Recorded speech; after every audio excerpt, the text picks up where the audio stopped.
You've just entered the 27th parallel, where everyday life happens in English. Hi, my name is Max.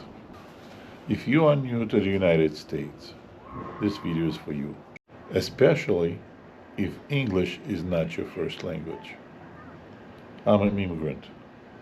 I learned English in real life, not in a classroom.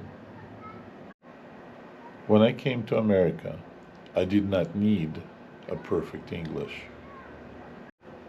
I needed English that worked. English that worked at work, at stores, at the doctor, with people who are in a hurry. Americans usually don't mind the accent. They don't mind mistakes. But they do care if they see that you don't want to learn English. That's why the most important sentence is this: I am learning English. I want to learn English. That sentence will change how people treat you. Now, let's talk about I don't understand. These words are not wrong English, but they could sound wrong. I don't understand. It sounds like a wall. So let's open the door instead. Say this instead: sorry, I'm learning English. Can you say that again, please? Or try this: can you speak a little slower? Now let's talk about the word sorry. In American English, sorry is a very powerful word. It doesn't always mean you did something wrong. It often means you respect others' person time.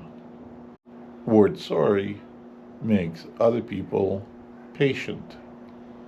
But say it once. That's enough. Now let's talk about asking for help.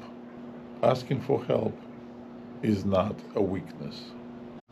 In America, asking the right way is a strength. Here are the safe ways to ask for help. Can you help me, please? I need a little help. Can you show me? Say it calmly, not fast. Now, here's a short example. The wrong way. I don't understand. Help me. The better way. Sorry, I'm learning English. Can you help me, please? Same problem, but different reaction. And remember this: you don't need perfect English. You need safe English. On the road, 1 mile at a time. This was How to Speak American. Session 1. You are not lost. You've just arrived. I've lived in the United States for over 35 years. I've survived English.